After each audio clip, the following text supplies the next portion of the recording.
Hello and welcome to the Knowing Show. I am your host, Christine Marie. It is such a privilege to be with you all today. I am thrilled for our topic today. We are talking about how do we go for it and engaging every single part of us. On the Knowing Show, we talk about some very specific things that you'll pick up that actually our host, Mia Frankl, talks about and are kind of core pillars of her business and her vision and her mission in life. And so I am so incredibly thrilled to introduce her. We're really diving into the nuts and bolts of how do we have that vision, hold on tightly to it, and then go for it. And so Mia, I asked you earlier, I said, well, who are you? Yeah. And you had this beautiful mission that you shared, and I'd love for you to share your mission with us. Sounds great, Christine. Thanks for having me on the show, of course. I'm just so excited to see what comes through. Guesting is always a different experience than hosting, right? And it's so much fun. And I'm like, oh, look at you go. So we'll see what comes out. So my mission is really to help everyday women live a powerful life. Everyday woman being a mom with a job who's got a bigger dream on her heart. She's building something more in the place that she's planted right now. And so we're holding a lot of responsibilities and we're casting a vision forward, and that is pulling us towards our destiny, our heart's desires. And I have 4 core pillars that anchor us in to be able to be all the things that we want to be without getting worn out. Like, I lived it a different way before, right? Hustle, burnout, exhaustion. And now I'm having fun and purpose and meaning and connection. And I do that through core 4 pillars of spiritual, heart-led, emotional, and body intelligences. And so each one of these has its own teaching around this foundational platform for you to hold your identity, hold your values, and from there lead on action and fulfill your dreams. Because life is really meant to be fun. It's meant to be a self-discovery. It's meant to be connecting with other people. And it's meant to be meaningful, among many other things, you know. I love the emphasis on fun. Before we get there, though, I just want to kind of come back to the 4 core pillars, because Mia, what I didn't share with you in the green room was that we talk about the 4 intelligences: intellectual intelligence, emotional intelligence, spiritual intelligence, and physical intelligence. So very, very similar, which when you said that, I was like, all right, let's go. Let's have a good conversation. We're very aligned. I would love for you to kind of tell the genesis story of how did you even stumble into understanding those core intelligences to begin with, because so much of society, Western or otherwise, places its value on intellectual intelligence, the IQ, and even to the point where there's tests around it, and just that's the primary area for hiring and firing requirements. And so I'd love to hear from you. How did you even become aware and awake to those other intelligences? Yeah, I mean, that's a very big question. And so if I'm looking through my life's journey, I fell into personal development mid to late 20s. I'm 44 now. And mindset is the big ticket name and industry in North America. I'm not sure globally how trendy it's been, but the mind. But when you look at us as humans or as spiritual beings having a human experience, there's more dimensions to that. And so I took courses and programs in life coaching and in personal development and saw a lot of different areas of practice, if you will. Like, you can practice emotional regulation, you can practice neuroscience, you can practice self-leadership and business strategy and all these separate little boxes, but none of them really came together for a more holistic picture of what we really are. And just like the name Powerful Inc. was a divine download, the connection and correlation to creating or aligning to these 4 pillars for my coaching framework came as like a revelation. And I like to organize things, and this helped me have a framework to organize identity and Mhm. identity evolution and like meaningful purpose in your day to day. I work full time. I have a 7-year-old. I have a stepdaughter. I volunteer. I do a lot of different things, but who am I under all of that? And how am I going to keep track of that person when Yeah. there's so much noise and distraction? And so the way the four pillars work in my structure is that first and foremost, we're spiritual, right? We came from somewhere else into a body and were created in the womb and became a life force that came through from the supernatural. Mm. And in that moment, all of a sudden, like we've never been as pure as we will have been in that moment.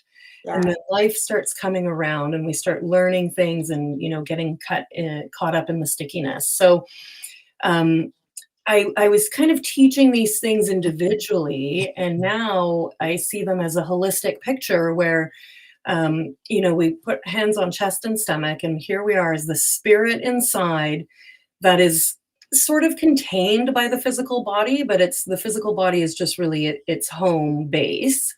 And from the spirit, we move into the heart where love lives and like big, unconditional, uncomfortable, sometimes um, unwanting love as well as easy love, right? It's easy to love Mickey Mouse and your child or your dog or like your favorite pair of jeans, but love Yeah. is so much bigger than that. So spirit feeds into the heart, feeds into that love. And then from there, we start to feel. And so our emotions are throughout our body, right? You might have an emotional trigger in your stomach or sweaty palms or Mm. jitters in the legs. So emotions are living throughout the self, and then the body's holding it all together. And it was just like this, again, divine download of clarity as a way to organize ourselves and to anchor into some very steadfast pillars so Mm. that, we don't run um, too far one way or the other, like in an emotional derailment that costs us 6 months of peace and joy in our lives, or missing out on all the experiences of life by meditating on top of a mountain in a spiritual state for 10 years or something. Yes. Ah, so good. Okay, so you gave kind of two different examples of how did you kind of come to this information, which I loved. You said kind of getting a download and it being revealed to you. And so I'd love for you, for those who are not used to those words, like Mm. what does that mean? Mm. What does it mean to get one of those? And Mm. I've got an interesting kind of take on it from my perspective, but I'd love to hear yours first. Um, if you're faith led in any format, then you know that there's a supernatural power out there. And I'm just like a nobody, like I'm not Oprah.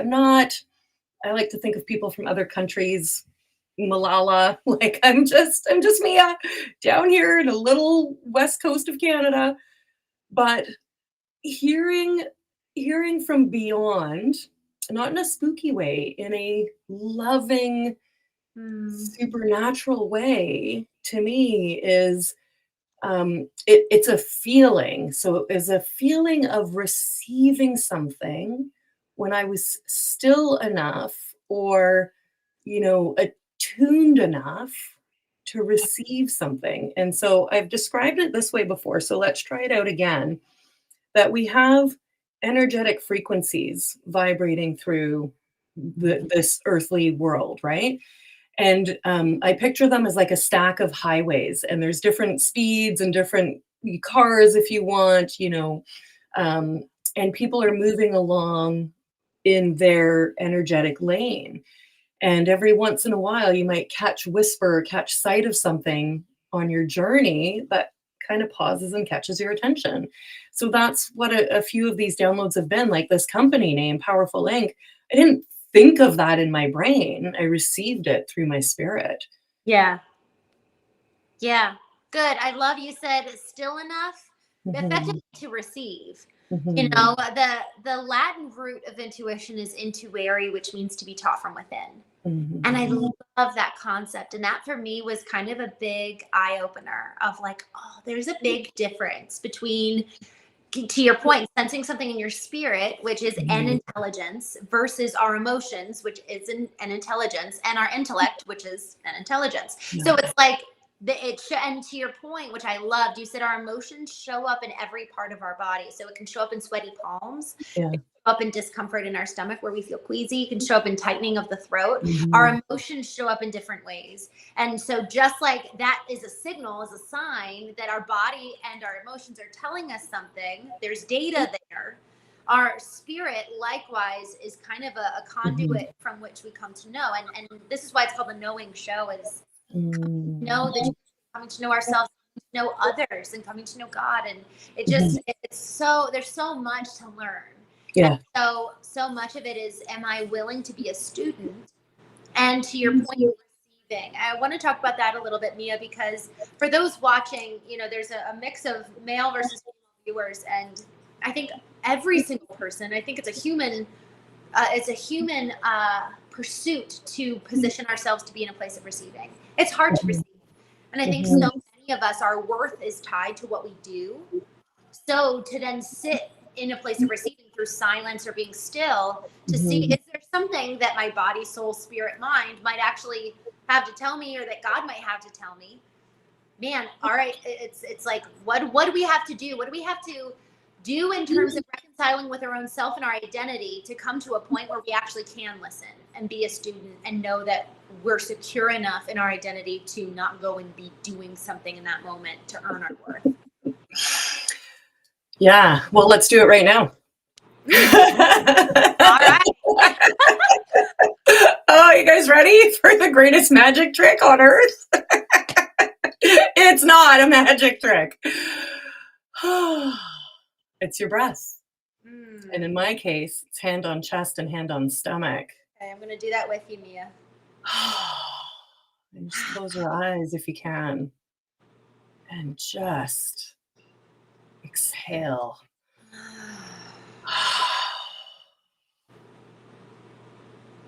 My whole body's melting. If our eyes are closed, you haven't seen, but I've completely slumped into horrible posture in my chair.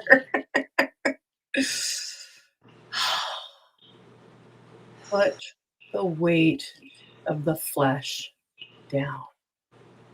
Just for a moment. We are not stopping an apocalypse. Just chill for a minute, a second.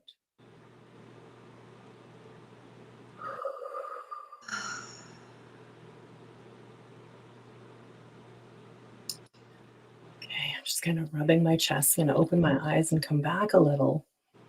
That whole practice is instantaneously available and gives your body, which is built to ward off and constantly analyze for threats of danger, gives your body a minute to just relax.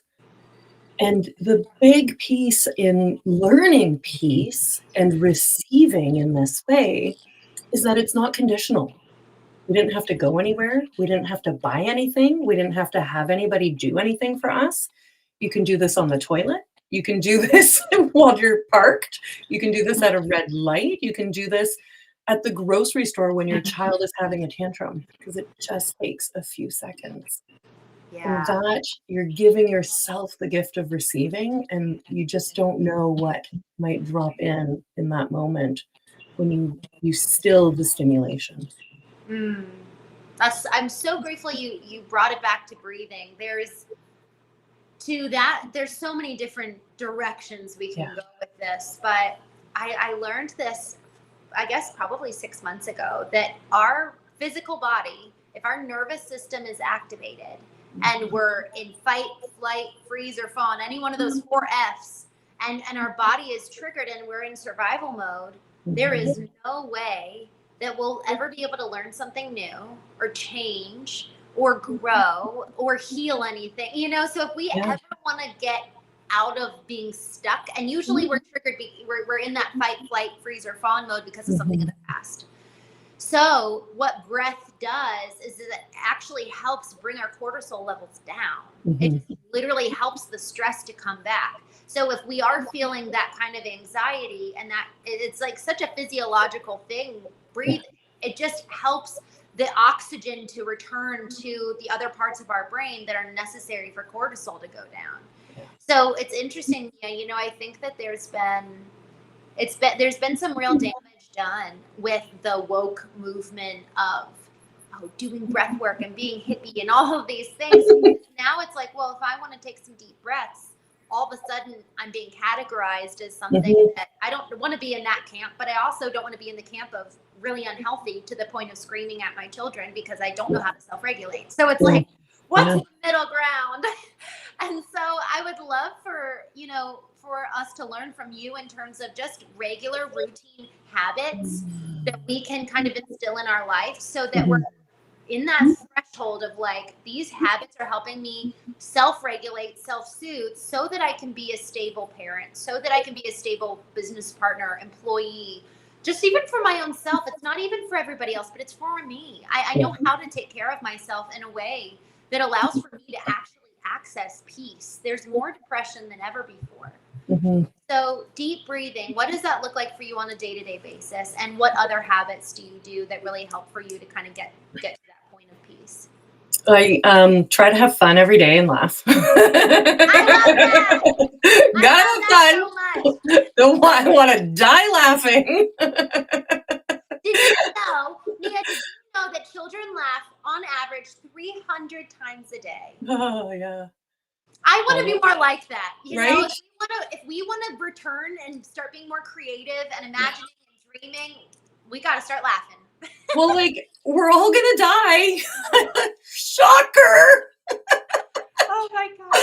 I haven't met anyone that stayed alive past death. So, like, you know, chill out. That's the only way out of here, and embrace what's here. Gosh, I was such a serious kid for so long, such a serious person for so long, which meant I was living tight. I was always kind of tight, right? So serious all the time.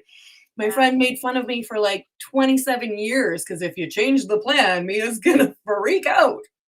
And now I just go with the flow, with the flow, with the flow. Now, I'm not some utopian, you know, completely Zen type of person. I have all of the emotions. I go through life, sometimes lovely, sometimes not. But the practices are in alignment with these 4 pillars and feeding those, you know, 4 categories of my composition every day. So waking up, I snooze once. I've built the habit now to snooze once, but it's not a delay snooze. It is a self-regulating snooze. It's 10 minutes. The alarm, I'm usually up before the alarm because I've been waking up at like 5 a.m. for years. So I'm usually up before the alarm, but the alarm goes off. I snooze it once and I just lay there for 10 minutes. And I'm just like, okay, today's here. Here's what we're going to do. And my mind's like, okay, we're awake. We got to go. There's a war. The roof is caving in and dishes. And I'm like, whoa, you can just not, thank you. And I gain control. Now, Tony Robbins said something that I found surprising, that he wakes up and does a cold shower or a cold plunge, and not because he enjoys it, but because he, as a spirit, as the being within the body, is going to decide and direct his choices and actions for the day. Right? So it's like he wakes up to cold plunge because he's saying, I'm in charge, I'm in control, I'm deciding what I do. My body, my emotions, etc., are not fighting me. I'm leading. Yeah. So my 10-minute, right, it gives me nervous system regulation, because then what happens? I wake up, I do businessy things, I get child to school, I go to work, and then, you know, it's evening, dinner, etc. So that moment allows me space to hold. And then I practice that throughout the rest of the day because I deal with conflict all day long, people's demands and expectations. And so I'm constantly self-regulating and holding that peace. When it comes to emotional habits, I'm still learning so much. I'm reading a great book right now all about emotions, but never anything in isolation, right? You can go deep on some things a few at a time, but we're not just one box. So emotional regulation for me as a habit is finding a way to purge the emotions. Usually, like joy is great. I mean, I could be on joy a lot, right? It feels good, it's happy, etc. But anger or grief or sadness comes out in different ways. And I've noticed about myself, I'm getting better at stopping to let myself crack a little. Mm. Right? So instead of like moving right into an angry clean or like an axe throwing thing, it's like it's trending around here, axe throwing. It's just like, okay, and then cry a little. Just cry, just let it out. Because Yes. the emotions need to purge, right? They need to come out. What we don't want them to do is take over and start running our lives. And the better you get at processing it without getting too dependent on it, the easier it is to deal with your emotions and come back to regulation. For spirituality, for me, it's just finding time to spend with God, listening to a devotional while driving, journaling, just talking out loud, whatever it is, just making time and remembering the bigger picture of my earthly existence. And then love or the heart pillar habits around that are building up that sense of worth that you were talking about and that sense of identity that doesn't fall apart when somebody doesn't like us or when something bad happens or when something doesn't go the way that we thought it would. Like that's the big dirty messy love I'm talking about, right? Is taking care of yourself in the situation with an open heart, but not unprotected. Yes. Oh, I love that. Open heart, but not unprotected. Yeah. That's good. Um, I love this. I was just kind of getting musing into my own little dream world as you were talking about, these four pillars. They're so important. They really, really are. And I would encourage every single one of us to really come to know intimately the intellect, the soul, the emotions, and as you're calling it, the heart, the body, and then the spirit. Those are four different parts of you. And we've given so much honor to the mind, to the Mhm. intellect, where to your point, that which part of you is going to be the one in the driver's seat? In the morning, when you're coming out of your subconscious state, your body is probably the one in the driver's seat, which is like, Mhm. oh, I don't want to wake up. Oh, Mhm. you know.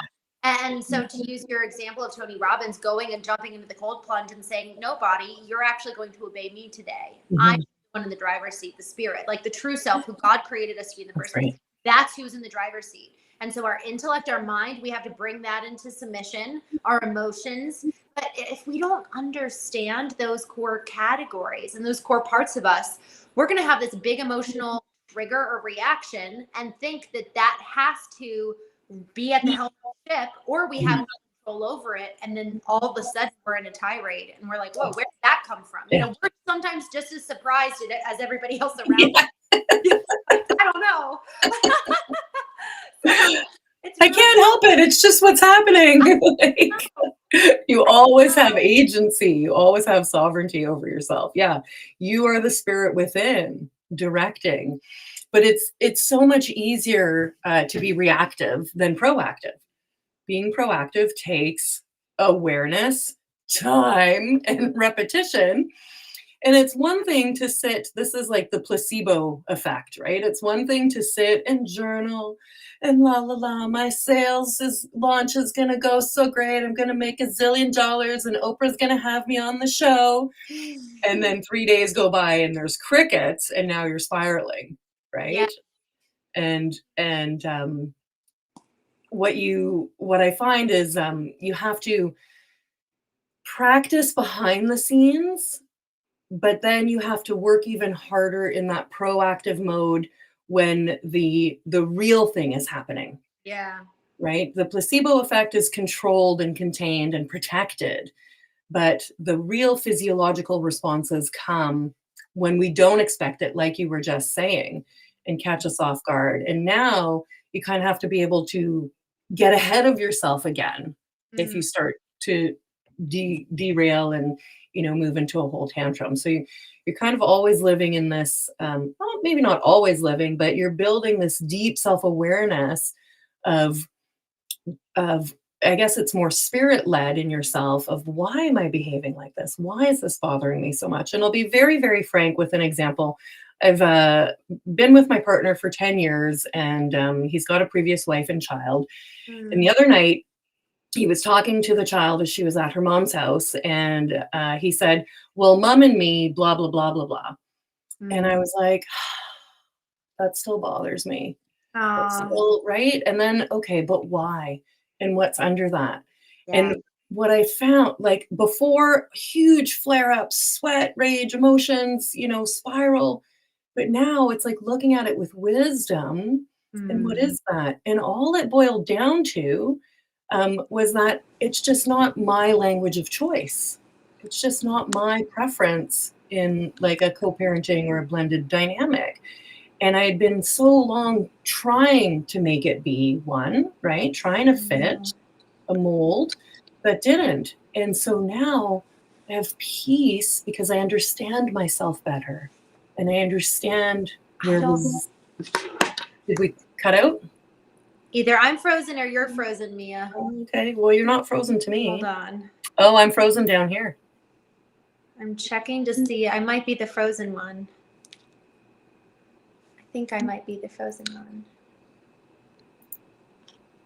Audience messages.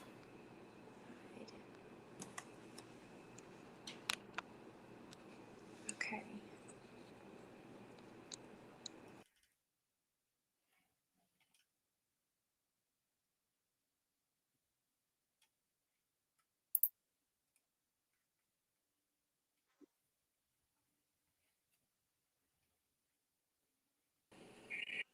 Are we back? We're back. Sorry Okay, about that. that's all good. I think that was me. You were frozen on my end, but I was like, I think it's my problem, so I just reset it. Sure. Yeah, you disappeared for a second, but Okay. all Well, right. I'm glad to be back with you. I wanted to actually ask a question. And Yeah, I'm so sorry. Why were you able to finish your thought if I was the one gone? it's okay. Were Yes, you I think so. Yeah. okay, great. Yeah, just just understanding the deeper root and um, value system that's being affected when you're triggered, right? And Yeah. evolving it over time, like 10 years to get to a point where I can take something at so much neutrality now than Mhm. ever before. Yes. Oh, I love that. That's huge. The neutrality piece is really really significant. Um, I want to ask you something that actually one of our guests asked. Um, he says, okay, hold on one second. I have to go back to his comment because it was a really really beautiful thing, and it actually spoke a little bit to what you were saying earlier about almost like it's not enough to just sit and like we're not supposed to just sit and hope and wish we'll be on Oprah or we'll get that big sales gig. It's difference between doing action and also speaking out what we hope will happen. Mhm. So this question is, where is the line between I would like to be and I am? Can the transition from one stage to another take place without the participation of I was? And to that point, I'm going to turn off my camera, let you take the stage, and I'm going to get my charge cord. So you go with it. Skipping the I was. This is an interesting and layered question. The thing is, in my perspective and belief system, and you have to answer this question for yourself, but in my experience and the women that I work with and or am coached by, is you are deciding moment by moment. So you're let's see, you're always aging, right? And you're not thinking about it, but in that you're changing. Now, what you want to do is be a good steward of your character and your personality as you grow as a human. Why am I still eating a candy bar? Why am I still not putting out a sales post? Why am I still expecting no results will come? Yeah. So there is no what, it's always what is right now.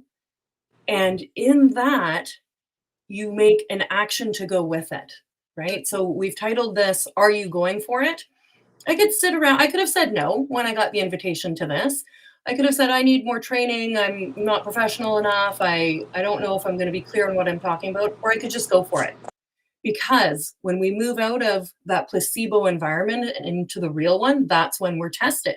And that's when we see what's really possible. After this recording, I can watch it again. I can see where I think I did well, where I think I didn't, where to improve. But I went for it. And this is where the actual transformation happens, is in the action, right? It's not in the journaling. It's in the action and the repetition, and that's where you build your confidence, and that's where you build your tangible skills, your tangible ability, and new identity. It's a new identity for me today to be a guest with Christine on this particular podcast, talking around these topics. Right. Earlier today, I led my own podcast, a group podcast around holding the vision. That was a more familiar identity because I've held a bunch of those for the last year and a half. Right. Right. So maybe and again, to the person who asked the question, you have to define that for yourself, because if you're categorizing yourself into past, present, and future, then are you putting your own limits on what you were to what you like? I'm not who I was when I was 20 at all. That's so good. I want to ask you, Mia, for those who are like, okay, I'm willing to kind of take the next step in this level of, the definition of emotional intelligence starts with awareness. And so I'm curious, from your perspective, how would you encourage people to take that first step to cultivate just a greater awareness? We're talking about getting to know these parts of us, and it's for the betterment of not just everyone around us or even our businesses, but for ourselves in general. So what's the first step? Grace to yourself. Okay. Not trying to get to some utopian enlightened state. That's you don't graduate being human. Okay. You're always going to have physical reactions and pains and disappointments. What you want to do is get better at handling them. And so in my blended family example, I would practice and prepare before a triggering event, so that when I knew the triggering event was happening, I had spent a bit of time regulating, calming down, staying in the moment. I live in the future and I fight with the future all the time, right? Now I'm bringing it back and I'm staying here. So if you want to practice emotional regulation, you're going to have to find a method that's going to help you process. Journaling is really great for me. A good angry clean is delightful and like releasing. And also going deeper into why something is triggering. What is really hurting, right? Like, you can't just look at it on the surface. So why was that so painful for me? It challenged my identity. It challenged my sense of worth. And it distracted me from the truth of who I am, regardless. With or without a situation like being a stepmom, I am still a beautiful sovereign being. And I will not abdicate that outwardly. Took a while to get there, right? But this is now empowered emotional regulation rather than, as I was saying earlier, reactive. You're just responding all the time. Now I'll go just a little bit deeper because like when we're babies, we learn to cry to get what we want. But when we're adults, we need to be the self-soothing mechanism. Right? And that's all, like, you're safe. It's okay. It doesn't have to mean anything. You don't have to believe that. And you start to let go of these things so that the triggers are they're just not anymore. They again Right. become more neutral. Yeah, that's so good. I appreciate you referencing effectively the truth. Like knowing who we are and the integrity of that and the truth of that is what is ultimately becomes the new foundation. So that if we do get triggered, to your point, you keep saying we got to practice it. I always like to think of Theodore Roosevelt's. He gave this speech called Citizens in the Republic in 1914. And there's this section in the speech called, and it's very famously called, The Man in the Arena. And it's about the man who goes into the arena and does the work and who knows the taste of triumph and the taste of defeat, whose face is marred by dust. And doing that work to practice so that we're prepared. We're going into a family gathering at Christmas. And that's actually, okay, we've gone to the arena so many times to prepare for moments like that because it's so triggering to be around some of these people. Or we're going to go be with that boss who's actually the actual clinical definition of narcissist. People say that word all the time and it's not very applicable. But like really being able to go be in these environments where we're now intentional and aware of our own triggers, our own self, and we know ourselves well enough, and we've done the work to practice so that we can go in and come out, to your point about grace, practicing with grace. We are able to go in with full awareness and with grace and can extricate ourselves if we need to get out of there. We're running out. Like you have to learn how to feel safe when you're uncomfortable. Yeah. Right? You have to learn how to feel safe when you're uncomfortable. And also, like I'm like the golden retriever at the dog park, super excited, waggy tail. Let's go. And there too, in the opposite end of it, because you set me free in Disneyland with a pocket full of cash, and I'm gonna like throw up and fall over in 3 hours. So Right. overstimulate myself, right? So it's that nurturing balance. And what you get from it is just such a greater sense of love for yourself. And then you can love these other people even if they hurt you. And that is peace. Wow. Loving other people even when they hurt you, that is peace. And it doesn't mean we don't have boundaries. It doesn't mean that it 100%. makes what they did okay and all of that. That's important to caveat it. But we're no longer tethered to them by anger, resentment, fear, what have you. We're actually free. And the freedom of the emotional tethering gives us peace at the end of the day. Yeah. Mia, I'm so grateful. I'm so grateful for you. I love, for those of you who joined a little bit later, Mia specifically works with women who are working other jobs and want to build their own businesses, which is what a powerhouse group of women you must be working with. Mia, how can people learn more about you and stay in touch? So I have 2 podcasts that I can share the links for, and then just look for Powerful Inc. anywhere on socials, the website. I'm all around there. But come and listen to the podcast. Startup Stories is where we share these stories of women learning about themselves as they build something bigger, and really who you're becoming and how you're letting it shape you. Yes. As you go about your life, right? Like I don't want to be one color my whole life. I want to get messy and see as much of myself as I can.